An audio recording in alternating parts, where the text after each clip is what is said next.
Hey guys, today we're going to be looking at digital and new media. And so let's go ahead and get started. In order to start talking about digital and new media, we actually have to begin with television. So, whoops, wrong way. So television and video. So television is basically vision from far. It's just basically electronic transmissions of video and audio that are sent by either wire or wireless, right? Most of you are very familiar with television. Now, the media for television is what we call video. And this specific type of equipment and invention started about 1924, and it was developed by a Scottish inventor, John Baird, who actually was able to capture the images in one end and then transfer them over into the screen. If you ever go to Scotland and you go to the Scottish Museum in Edinburgh, you're actually able to see the equipment that he utilized in order to create these experiments. Now, the cool thing about that is that when you go there, they have all kinds of different experiments and things that the Scottish have created, included right here, the first clone sheep. And they're actually almost side by side. So, pretty cool, huh? Anyways, by 1950, we have color television, and color television was actually invented in Mexico. By 1965, we have the first portable video camera. And this is by Sony. But one of the things to understand is that, once again, portability is not like we recognize it, which is something small. Portability just means that one person can carry it. And that just not always means that it's compact, right? So by 1965, this was the portable camera we're talking about. It's still fairly large. However, one person can actually handle it, manipulate it, and operate it. Now, the cool thing about 1965 with that camera is that we finally get to the point that the regular artist or somebody that's able to afford the camera can start experimenting with this media, right? So by this point, we have performances, dramatic scenes, things like that. Not so much theatrical in the sense that it might have, well, some of them might have some kind of subject matter, not subject matter, but kind of a storyline per se. But much more experimental, right? So just keep that in mind. You find both of them, but most of them are not going to be as theatrical as we would expect for like television, right, or film. By 1972, something very important happened, and that is that we have standardization of the tape. Now, what is cool about it is that when you standardize technology, no matter what machine you buy, because it's standardized, then whatever video production product you buy is going to be able to be played. So this is the time that we have Betamax and VHS, right? And hopefully you guys know what a Betamax and a VHS is. But nevertheless, so a VHS cassette with a 3/4 tape can be played basically with any equipment from any manufacturer. And with that, then allowed us to do, artists allowed them to do much more editing, because then you wouldn't have to be able to buy the equipment and like the whole equipment at once every time you created something new, right? You had the ability just to continue adding to the collection of machines in order to create more videos and experiment with them, right? And also the ability of broadcasting. That was something else that was available at this point because of the standardization, right? So it was a lot less expensive for artists. Now, one of the things to kind of think about it, how important it was. Think about if your Android and your Google phones and your Apple, all of them were able to be standardized, so that when you buy, let's say, a charger or you buy anything else from one type of device, that then it will work with all of them. That's kind of how standardization works. Another thing that what I would mention is that we have the ability to do this in the palm of our hands, right? So we have the ability to edit and broadcast almost immediately. So we're kind of spoiled when it comes to those things. The 1980s, we have much smaller cameras. We have film. We have computerized editing and so forth and so on. So by the 1980s, artists are able to use video fairly often. So let's go ahead and take a look at this first artwork, which is made with televisions and with video. So let's take a look real quick. Show other one.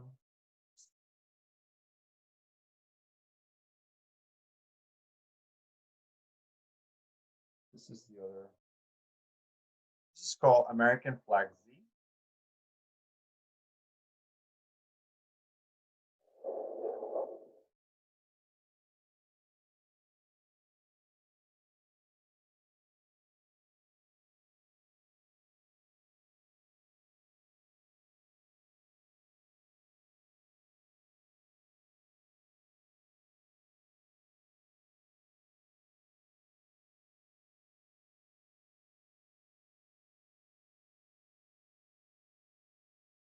It's not a very long video by any means. One, bear with me. By any means. However, one of the things I did wanted to mention is that when let's look at the artwork. Let's put it that way. Let's look and look at the artwork. So this is the artwork right here, right? So we have several television sets, and in each one of the television sets, the video was edited to where, in this case, this was had some stars, right? And this was this other televisions were divided kind of in half, right? To recreate the American flag, right? And each one of those televisions would play a video of different American products and movie clips and television shows and those kind of things, right? My question to you is, what a Vietnamese artist, which is who made this right here, right? So this Vietnamese artist, Nam June Paik, I always forget his name, so I had to look it up for a second. This Vietnamese artist created this artwork. What would be the point of a Vietnamese artist creating an American flag with American created television video? What is the point? Right? What is the point of him creating this? Well, one of the things to understand with broadcasting images, well, the best way to do this this way. If I say the word, let's say, Middle East, right? There's a set of images that come to your mind's eye, right? Or if I say South America, same thing. You have a set of images that come to your mind's eye. Or if I say Russia, or if I say China, and so forth and so on. All of those images are conjured in your mind, right? Now, the next question we want to ask you is, have you ever been there? Right? Have you ever actually been to those countries or those areas? And is the images in your mind's eye directly from your own experience, or is it from a different experience? Most of the time, the information that's in your mind's eye comes from broadcasting of some way or another, right? It does not come directly from your own experiences. So the broadcasting is an edited version of reality, okay? So it's not directly what it is. I mean, if I watch the show Friends in a different country, is that accurate to American acting? You know, not acting, but the way we interact. Not quite. I mean, there's things that you don't quite get there. I even have personal experience with that as well, right? When I lived in Colombia, I would watch shows when I was a kid of movies in where there were high schoolers, and every time a new person came into the high school, they got beaten up. So when I moved to the United States, I was terrified to start school because I knew that I was new in school and I was going to get my butt kicked, right? So what this artwork is doing is basically putting a mirror to ourselves, to our American society, and say, you're judging us by the video and media you consume, right? And this is how we are seeing you. This is how the rest of the world sees you, because they haven't come to see how you live, how you act, what you eat, culture. So the culture and the ways you're being based or you're being judged in some ways is by the images you send through broadcasting. So this is a real America that the rest of the world sees. So that's what this artwork is all about. All right, let's continue on.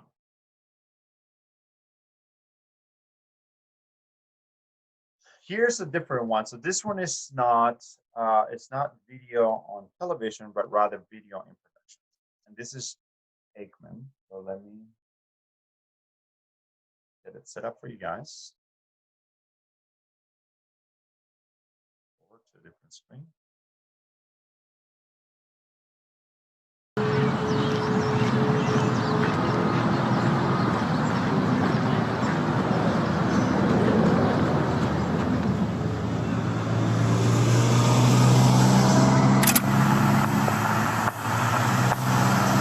Pay attention to the lyrics and the I only have eyes for you.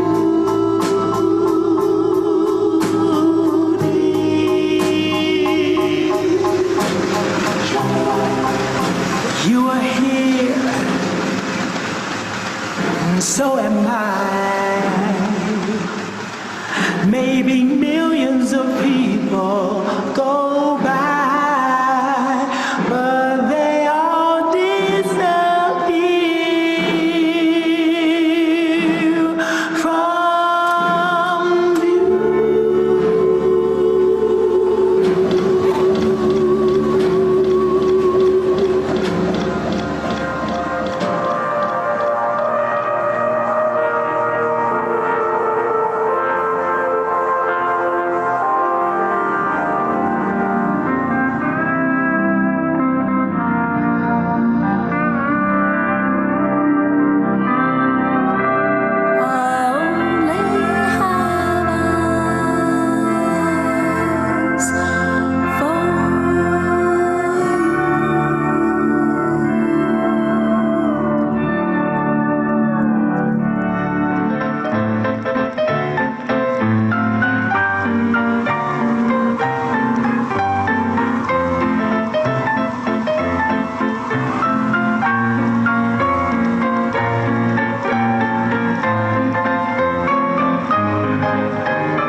You are here,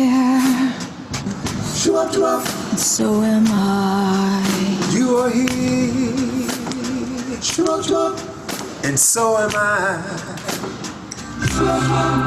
I don't know if it's cloudy or bright.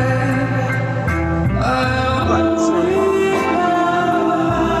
can show different levels of however you want. The artist is called Doug Aikman, and it's called song number 1. If you want to take a look at the full video, it's pretty cool.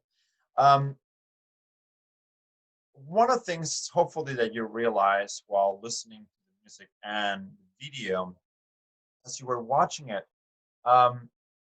did you recognize the subset of society that that was being shown, and possibly what kind of activities they were doing? Right. So if you look at it, there were minorities, and they were doing service work, so blue collar type of work. So they were doing whether it was waitering or factory work and all those things. Now, when we connect the minority and the kind of work they do to music, right, where it says "You're here, so am I," talking about connectivity, but then I'm not. You don't see me, right? There's also parts of the song that says, don't see me, right? And in some ways, there's a social commentary in part of this video and this artwork regarding, our own behavior to see individuals that that really keep our our economy alive, right? So we mistreat those kind of workers all the time, whether we don't pay them enough or we don't act kind towards them. We see them, on a bus stop because they don't have enough income, that we judge them, and those kind of things. So in this work by Aikman, you can kind of empathize in some ways with those individuals through the music as well as the the way that it was presented. Now, the other cool thing, and I've got to give credits to the Modern Fort Worth. The Modern, a few years back, created a full show of Doug Eggman's work. And one of the coolest things to me was the recreation of the display of this video, right, of this artwork. And because originally the artwork, as you saw, was um, projected on a circular structure, right? Well, cylindrical, not circular, but cylindrical structure. And the Modern went full throttle and recreated that experience. Now, the coolest thing is that you could sit either inside or outside of the screen and still look at the video.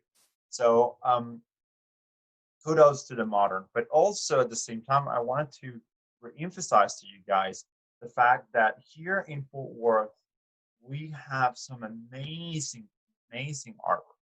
I have been extremely privileged. To have gone around the world. Not a lot of places, but enough places to see plenty of artwork, both in Europe and Latin America and throughout the United States. And I can firsthand compare the quality of art experience from all of those places in Fort Worth. And not because I live here, but because I can honestly say that we in Fort Worth have some amazing, amazing art. Okay. Not only the art, but also the curators, the collections, and a few things. Now, do we still need to add to the collections so we have more diversity within the collections? Yes, we do. However, the mentality of curating and showcasing art is really, really good. So I strongly suggest that you continue to come to the museums, even after this class, and check out the artwork periodically, especially this kind of shows, and bring your family with you. Okay. All right, so let's continue on with the PowerPoint. Now we get into digital art. So what is digital art, right? Digital art is an artwork or art practice that uses digital technology as a medium. Now we have to understand that there's two parts to this whole thing. The first one, we have to understand there's a difference between digital artworks and the digital process. Digital artwork versus digital process. Digital process uses computerized technologies to do the following things, right? To aid visualization, solve design problems, or images, alter images without changing the original.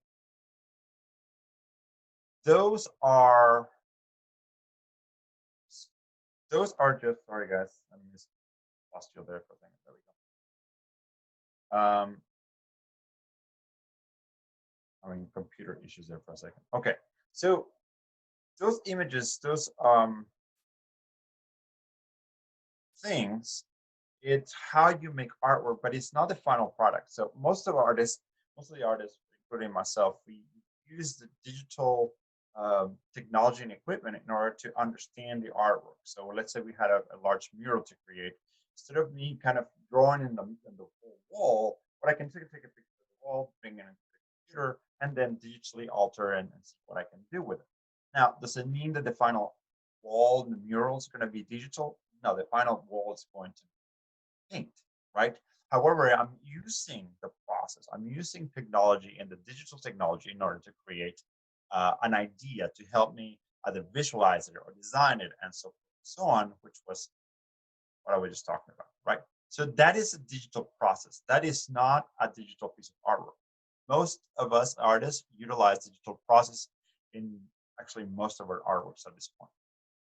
Digital artwork, okay, the actual artwork is an artwork whose final presentation requires the aid of digital or technological equipment.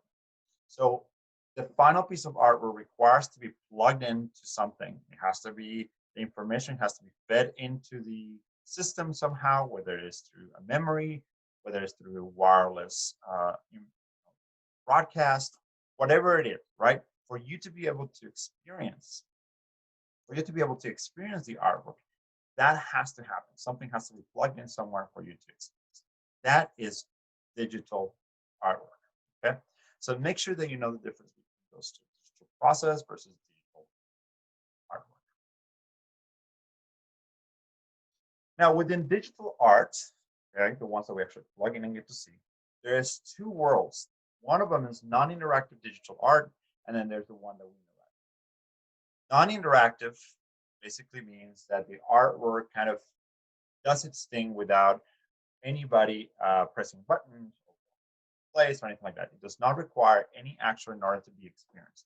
Just basically walk into the gallery or walk into the space, and the artwork is it's acting or showing or playing, whichever way you want to kind of describe that.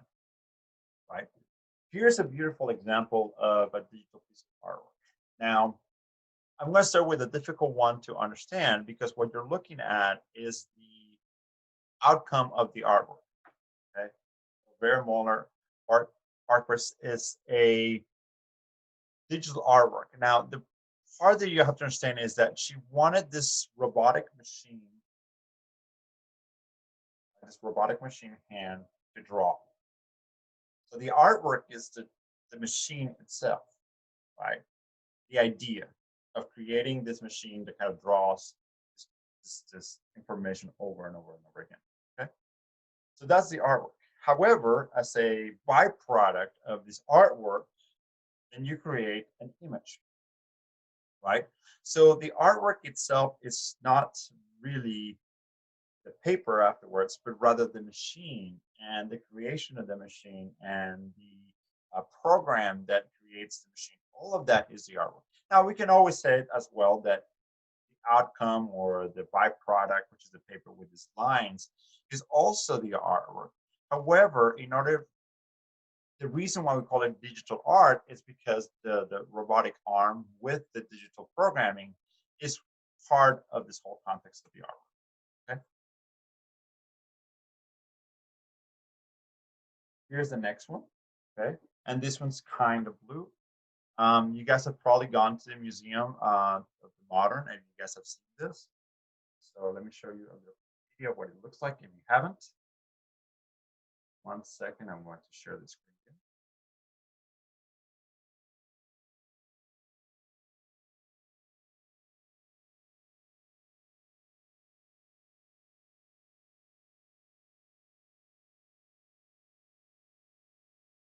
So as you can see, there is, I think, 7 or 8, 3, 6, or 8 different LED lights, line of LED lights, and it's got words or phrases or paragraphs continuously going through those LEDs. And you can read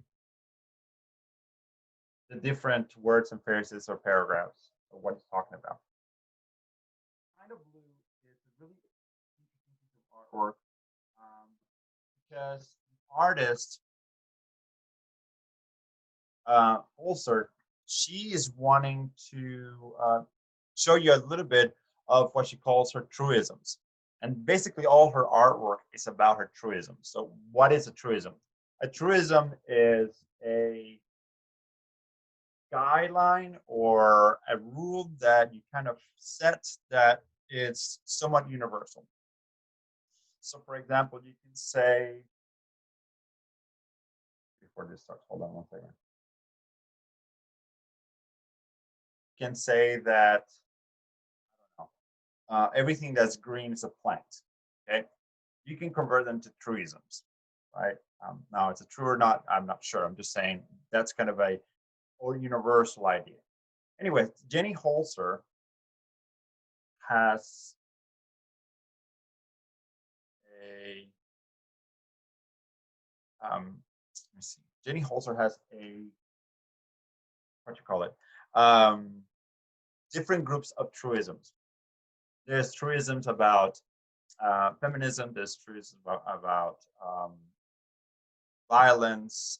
All kinds of different things. Anyways, and the way she works in her artwork is she reads a lot, and every time she finds something in print, whether it's media, books, poetry, whatever it is, okay, she takes that information, she puts it right into a folder that fulfills that truism, right? So she's got this, whatever many truisms she's got right now. I don't remember how many she's got, right? But she continues to fit in each one of those truisms, those words, phrases, or whatever that relate to the truism. Now, at the Modern, we have this artwork of hers that shows a set of those truisms. I believe it's 7 different ones. Don't quote me, I don't remember. And information's fed from each one of those truisms. So we get to see the part from the books or the newspapers or the social media, whatever she's looked at, and then fed into this artwork, right? So periodically, the modern gets new information from her truisms. All righty, hopefully that was clear. All right, let's continue on. Here's a different one, right? A digital piece of artwork. We have broken image back here. We have also broken glass, and this information just continues to play nonstop. Nothing a lot in there other than just an abstraction or breaking down of a landscape. One. This one right here is pretty interesting. So this is another digital piece of artwork, and it's also a projection. It's what we call masking, where the image kind of masks or folds into what the building looks like. And hopefully you guys have seen live some of those really cool and interesting masking projections that exist nowadays. Now, this one right here it's called Full Cycle, and that's the way it is, 2012. And this is in regards to Walter Cronkite. Walter Cronkite was a very well-known journalist, and he was on television, and he basically was a news person that night, a broadcaster that kind of told the story for a long, long time. Anyways, as I show you this example, I want you to keep in mind on why is it that we in art call something like this a portrait? Okay, so normally when we say the word portrait, we think of something like this, right? So the head of a person and kind of part of the torso and so forth and so on. However, the video I'm about to show you is also a portrait. So if you can, kind of keep in your mind's eye, why is it that we call it portrait? So let me go ahead and show you the screen.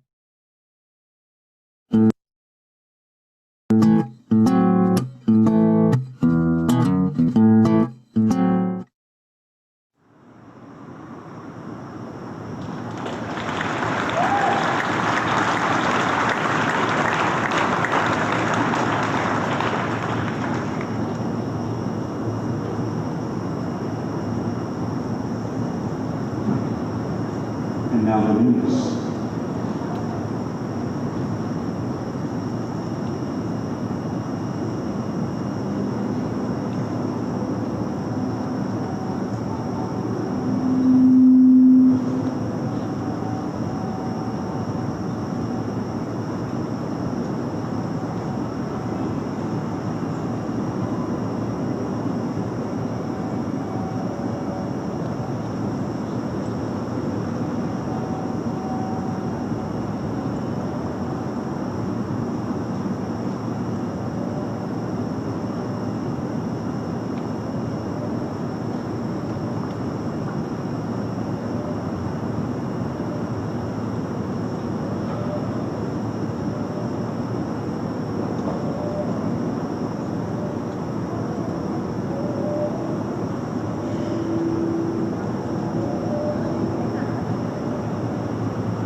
continue to watch this video, what would we call this? Why would we call this a portrait? Okay. Well, a portrait is basically a series of symbols or information that represents the characteristics of an individual. That's basically what a portrait is. Now, in many cases, and normally what we would say as a portrait, obviously, is kind of what you're seeing right now on the screen of me, right? The head and the shoulders. But not always does a portrait has to be natural representation, right? Just look at a Picasso painting from his Cubist period, right? It's still figurative in some ways. However, it's very abstracted. This in video format, what we have here is the information, just enough information to create an idea of who Walter Cronkite was. Well, Walter Cronkite was very well known for delivering the news, and very important news for many years. So his quotes, the things he said, all related to the news, makes a big part of who he is, and therefore this is a portrait of Walter Cronkite. All right, so let me go ahead and stop sharing that real quick, and let's go back to our other screen.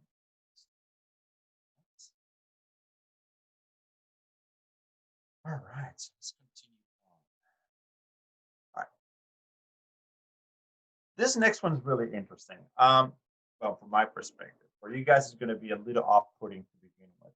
However, on this artwork right here by Tony Arsler, I want you to try to disconnect yourselves from the figurative elements of the artwork and try to look at it mainly from the formal elements rather than from the figurative. Okay, so try to stay away from content, not content, but context. Even though there's context there, and of course there's going to be commentary on certain kind of personal things. But let's try not to go down that rabbit hole. Let's try to look and see just kind of the formal elements and digitally what the artist is trying to experiment with, okay, or try to look into. So let's go ahead and look at this artwork. And like I said, a little warning, content this artwork. So just be warned. If you have kids around, just throw them away, just for a little bit. It's not that bad, but just in case. All right, let's take a look at it. Let me go and share the screen.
it right there.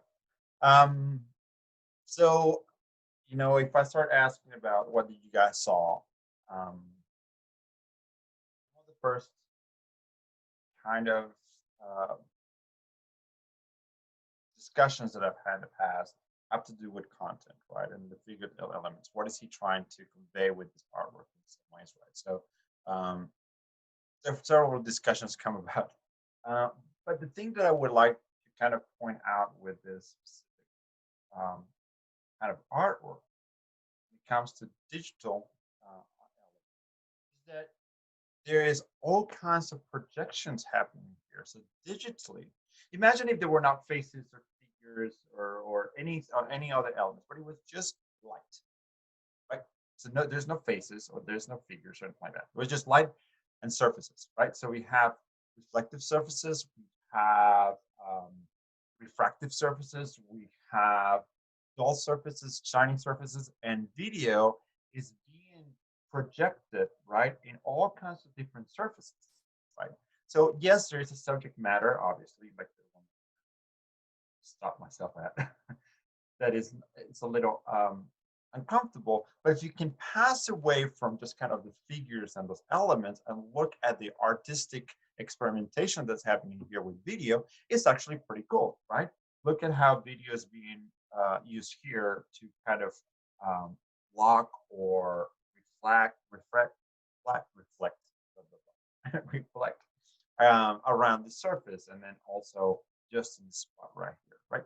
So once you kind of get away from this kind of subject matter and try to figure out what the heck this is, and we start from the bottom up of saying, okay, these are not figures, these are not, these are not people, these are none of those things, but rather start building from the bottom up and seeing what you're really looking at, which is just reflections and color and light and all these things. Then all of a sudden you can recognize, oh, this is actually pretty cool. This is what all he's trying to convey. And then once you recognize what all he's trying to convey, then you can possibly start going into meaning and so forth and so on. But I would strongly suggest you would read what the artist statement is about and what the artist is trying to accomplish regarding meaning before you come to your own kind of bias and conclusions. Nevertheless, when we first look at it, it's a little uncomfortable to look at and it's very puzzling.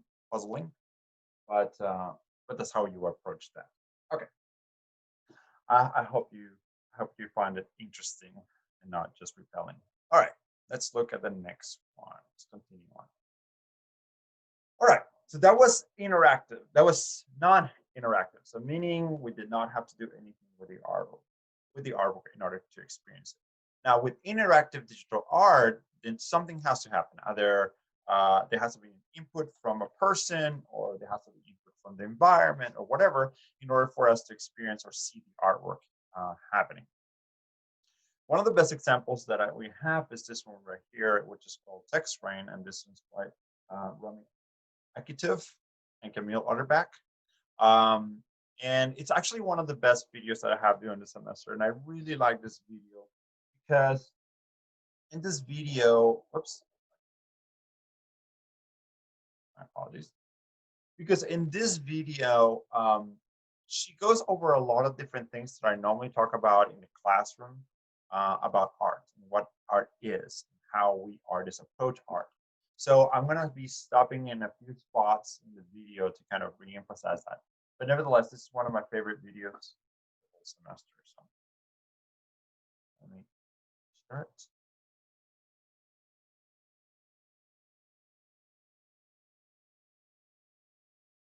And go ahead and pay attention to what she's saying, okay? Closely. Technology helps us connect with other people and distances us from other people.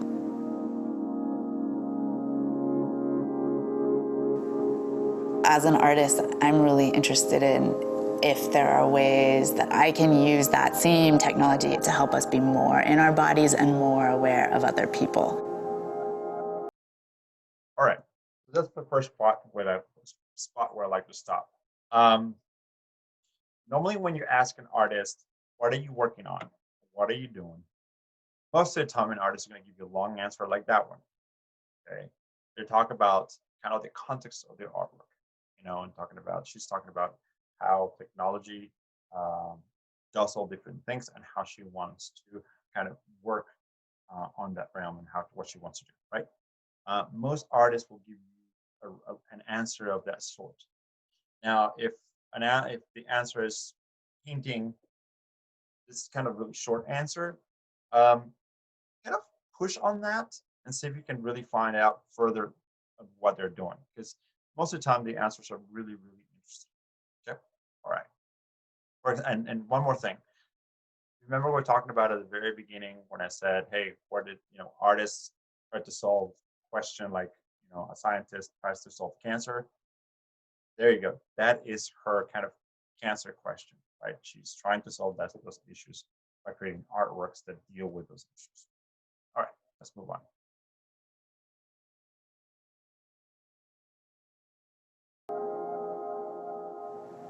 An interactive installation usually means there's a computer or a microcontroller running the piece with a set of rules. So it changes or reacts to what people are doing in this space. How I create that reaction is with software that I write. I'm really watching with the software what people are doing or how they're moving and then creating some visual output. Textrain is an interactive installation that was a collaboration between Romy Ashatov and myself. When we created the piece in 1999, I was really frustrated about how limited computers were and how they didn't engage more of our physical selves. In the Textrain piece, people walk into a room and see themselves projected on a screen. But there's something strange happening, which are these colored letters falling through the projection. And if you spend any amount of time there, you realize that you can catch the letters. They're landing on your head, they're landing on your arms. And so people hopefully start engaging physically with these letters and realize eventually it's not just random letters, it's actually words from a poem, Talk You, by poet Evan Zimroth. Textrain is a critically important interactive work of art. It's a work that really set the stage for how we engage in a museum space. And it really belongs at the Smithsonian American Art Museum. Watch This, Revelations in Media Art traces artistic engagements with technology from 1941 to the present.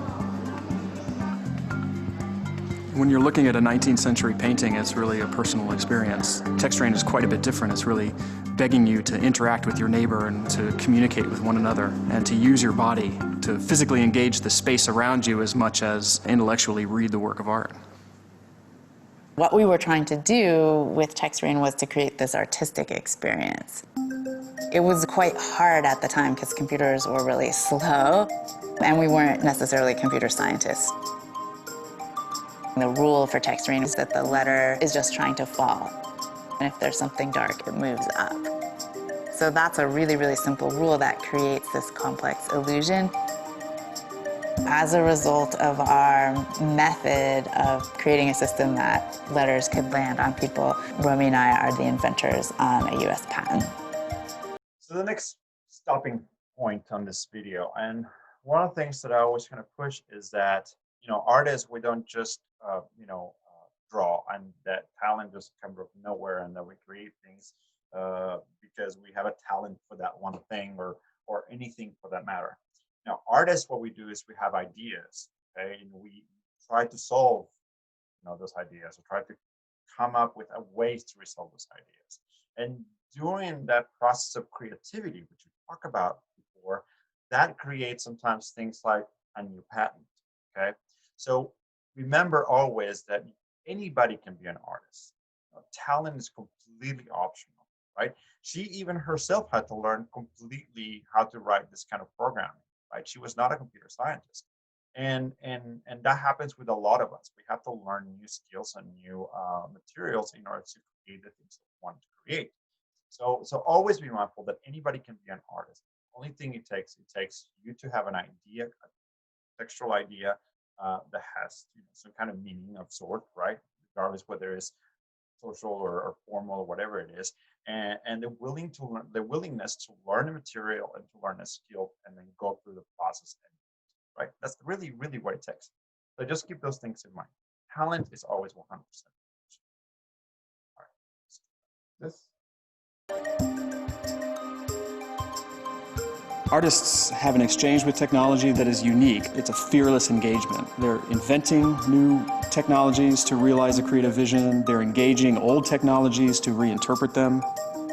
And I think that that creative exchange gives us something entirely new. I think artists circle around certain themes and you're constantly approaching them from different ways. Presently, I'm really frustrated about our screen technology. That's basically the same thing that I talked about in the past, where we create different bodies of work, where we learn one thing and then we create a different body of work and then a different body of work. Same thing to sing. We have this idea and we just come back to the same idea from different points. It's exactly the same concept. Okay?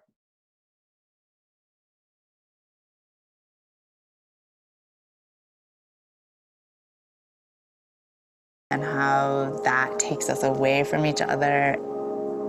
So I'm trying to think about ways that we can make screens, combining more traditional media like glass, complicated sets of scrims. So the idea is really to get people to look at each other through this set of imagery.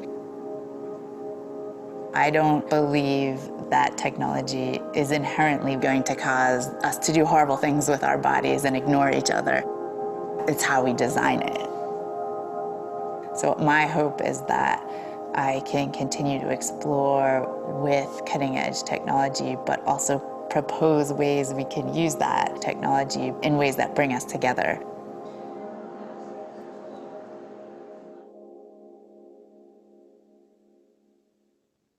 So hopefully you guys enjoyed that video as much as I do. All right, so the next thing we're going to be talking about, it's a very similar piece of artwork, okay? This one also has text. And the video is not very long. But what I want to do with this specific interactive piece of artwork is I want you to try to read some of the verbiage in the artwork. It's going to be really hard to read a lot of it, but I do want you to read some of it and see if you can have some context of what the artwork's about, because I want to point something out later on after you finish watching it.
Right. So like I said, not very long, and also has to do with words and text. But one of the things I wanted to point out with this one, if you read the verbiage on it, if you read the verbiage on it, it was talking about how humanity basically affects the environment, and how humanity, it's so many ways doesn't do it right, and there's all kinds of different elements related to that same context, right? And the reason why I wanted you to kind of pay attention to that is because when there is an interactive piece of artwork, okay, in order for that artwork to be kind of completed, the idea to be completed, it requires one last link, and that is the interaction of a person, right? In most cases, a person, sometimes it's just the environment. But in this case, for example, it's a person. Now, if you agree with the subject matter, and you do, for example, agree that yes, humanity's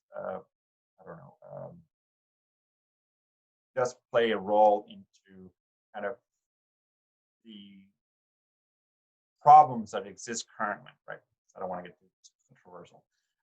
Then, by all means, interact with the piece of artwork, because by the time you put in the last piece, you complete the idea of the artwork, right? You complete all the content. However, if you disagree, why would you put yourself into the artwork that would complete that idea? So I'm saying all that because I want you to understand that artworks, especially interactive piece of artworks, most of the time are going to have some kind of commentary in them, and you have to choose whether you want to be part. You become part of the artwork and that commentary. So take the time and kind of read what's about, conceptualize and understand what the artwork's about, and then judge whether you want to be a participant of that artwork or not. Just food for thought. All right, let's move on.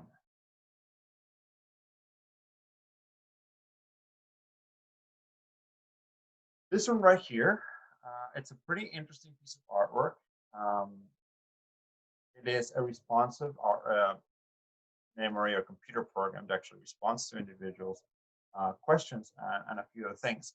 Now, with this specific piece of artwork, I want you to keep in mind that there's my political views are not connected whatsoever and are disconnected from this. Okay, so whatever you hear here on this artwork, please don't send me nasty emails. Like okay, so don't. Let's just remember this is just artwork. All right, so here's Dina. So it's an artificial intelligence bot running for the office of telepresident, waging an ongoing campaign for virtual elections versus with voters and collates votes on issues patient to global survival via her campaign website. She links individuals to current events and creates graphics. Dina is an artificial intelligent web agent with a mind of her own. Her motto is artificial intelligence is better than no intelligence. Most living things take 9 months to gestate, but Dina has taken 16 years.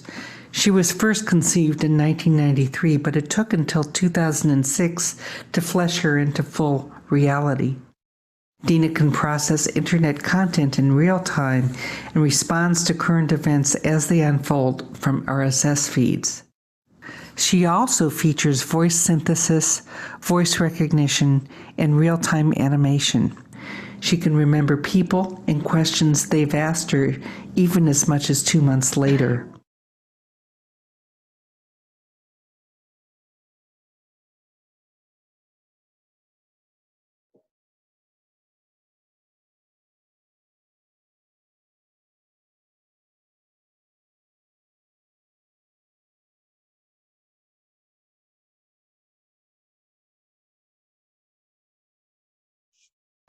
Hi, what is your name? My name is Kyle.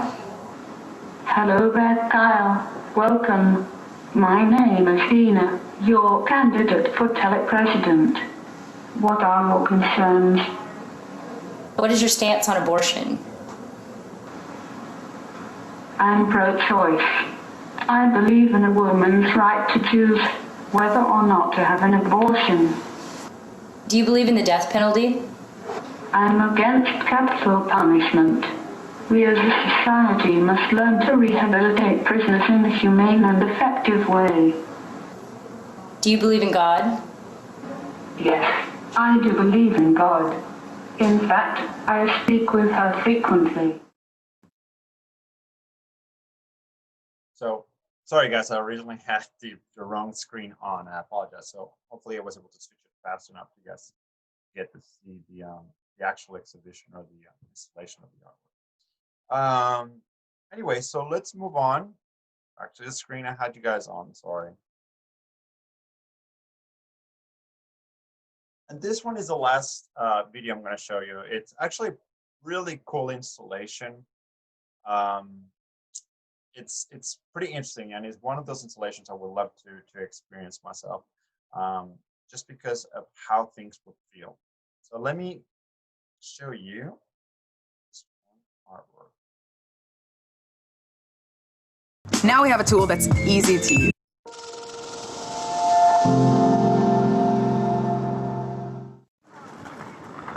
There's been a long history of people trying to control the weather, from ancient Rome when they would drag a sacred rock into the city in times of drought to make it rain, to stories of Scandinavian witches who allegedly sold bags of wind to sailors in times of calm. And more recently, 2008 Olympics, the Chinese government even sent up rockets and planes to stop it from raining. We've come to the Barbican Art Gallery, where young design practice Random International has set up a new installation that brings the weather indoors.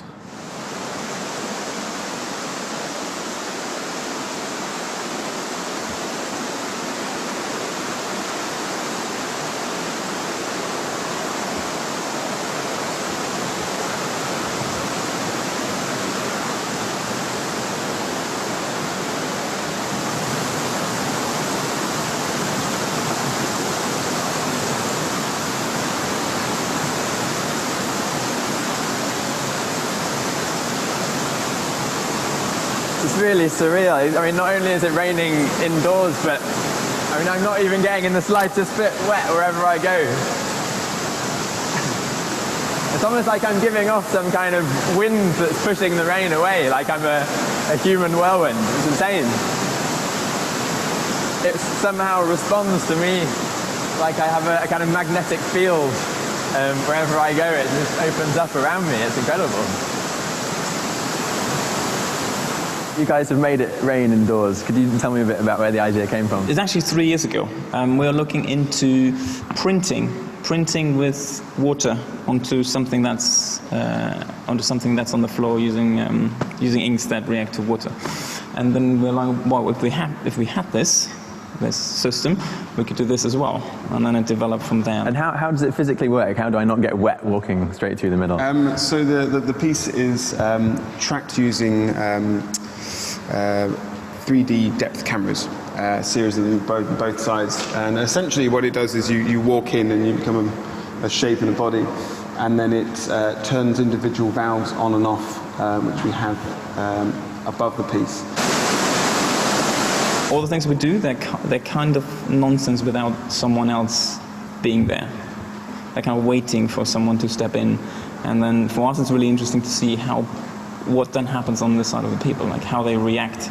One part is the challenge of engineering something like this, which is fascinating. But at the same time, another part is kind of, it's almost a social science. It's you creating an installation to be like experienced. There's never really been so much of a kind of desire to make small take-home versions, or one for your airport or whatever. I don't know. Things like that come about, which is also fascinating, but it's not predetermined. You met at the Royal College of Art. Could you just talk a bit about your backgrounds? Are you artists, designers? You decide about that. I think that's a cop-out. No, I think if we might as well. I think no would-be designer would create something that's completely pointless, you know. And this is, in some ways, and some people can see it and they'll just go, that is, why would you do that? But then you come here and you go, oh my God, this is kind of amazing. We're very much working as artists because we've got our own agenda and our own desires of our work. So I'd say we're definitely artists.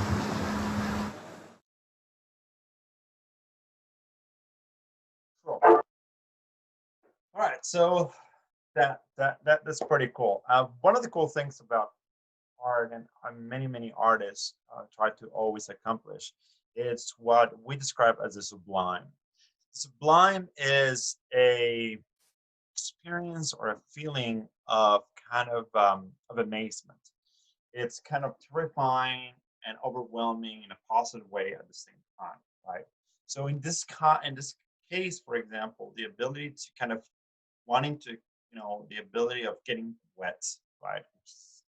Normally kind of not a pleasant experience, with the surprise of kind of things not allowing that to happen, creates a sense of the sublime.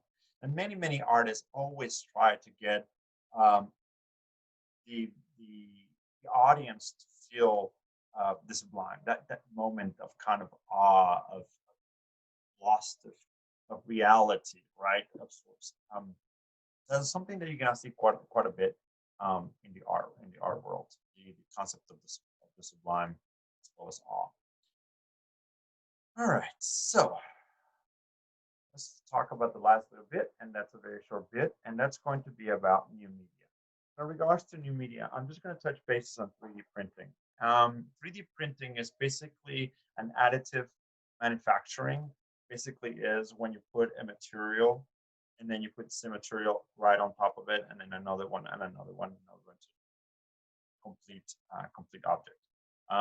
It type of file that's created is an AMF file, which is an additive manufacturing file. And right nowadays, I mean, you can find 3D printers in a lot of different locations. With regards to the art world, one of the things that the artists use 3D printing for, in so many cases, is to create a sense of mathematical perfection that unfortunately the hand in many cases cannot recreate. The human hand and the human mind and the human eye can be very precise and get wrong. However, not as precise and incredibly perfect as the digital world can do, right? So, like in this case, the image you're looking at right now with this artwork, there's a level of mathematical precision in this artwork that is very, very precise. Something that unfortunately with the hand would not work. So 3D printing and sometimes digital artwork, it's a way of augmenting the abilities of the artist into another level, right? So here's one example, and here's a different one. And I really like this one because artists are very good at imagining and kind of conjuring a reality sometimes of things that we can either not see or cannot experience. So, for example, you see a lot of renditions of galaxies far away that are taken by the telescope and then kind of rendered by an artist, right? Those are kind of those ideas. Also, is imagine that an artist was to capture the movement on a sculpture of a falling object, right? So we can, as artists, really get close, possibly to a physical representation of that. For example, something moving, but not as precise as what you're looking at the screen right now, right? So in here we have an object in space that is moving, and a camera taking images of that object in space moving, and then putting all that information together digitally and have it three-dimensionally printed. That is a level of perfection of the object, of kind of the representation of something that we cannot really see through an object. Okay, so this is the other kind of augmentation that we can do to an artist through digital artwork or through digital means, as well as three-dimensional print. And I think that's it, guys. So this is the last PowerPoint for this time, and I'll see you next time.